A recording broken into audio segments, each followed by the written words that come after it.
It's one of the downfalls to the city at this point in time that I've found is that there's no centralized link for communication.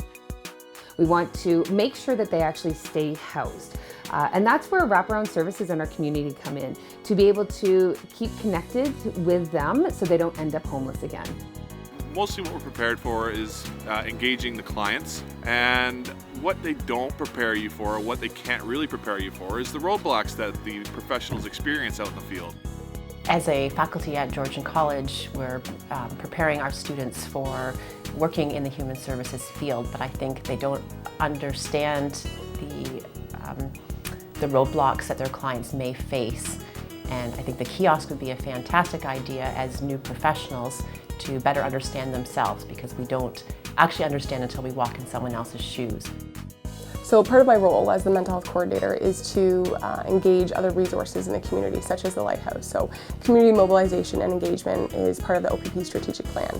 When I first came to Orillia back in April 2016, I was very distraught.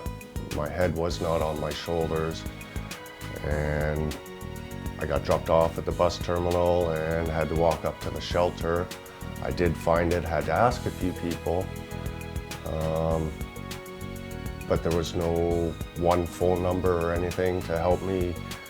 I didn't know where the welfare building was, I didn't know where the hospital was, I didn't know where the drugstore was. And I was lost, I didn't know what to do. They find that it's difficult to also get that one person that can help put them into the right direction. Because there's, a worker over here and a housing worker over here, and if not everybody is talking, then they don't know which way to go. They're greatly needed because, like I say, Andy, I am computer literate, so if there's something that you can go and just push a button that tells you where these services are available and how to get there, like it is needed for seniors and for new people that are coming to Orillia.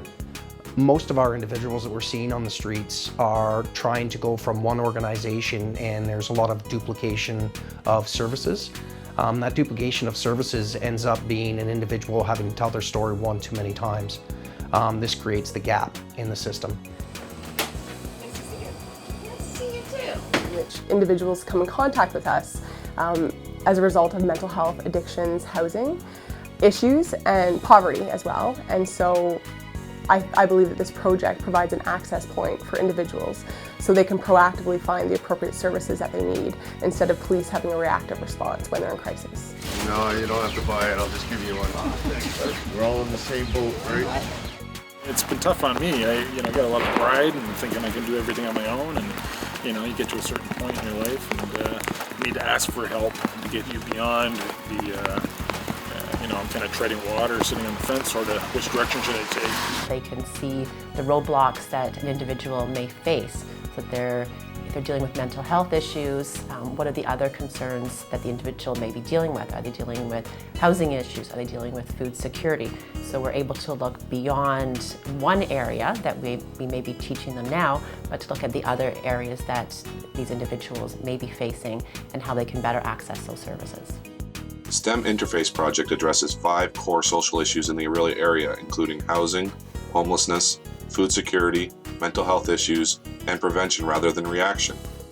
The STEM Interface project addresses 5 target populations in the Orillia area, including adults, youth, families, Indigenous persons, and LGBTQ. I was actually living at home with my father and my brother, and I actually was really stressing out at the time as I was really having a hard time finding a job for myself. And I kind of was going through a lot of stress. I was going through like breakdowns, just breakdowns, and just kind of was struggling. And then my dad and my brother couldn't support me, couldn't help me out, and then they ended up kicking me out. I had nowhere else to go. I was abused for being gay. But I think that there needs to be a higher level of collaboration, because it's not the municipality's responsibility, it's not the police's responsibility, it's not healthcare, and it's not the educators, it's all of us.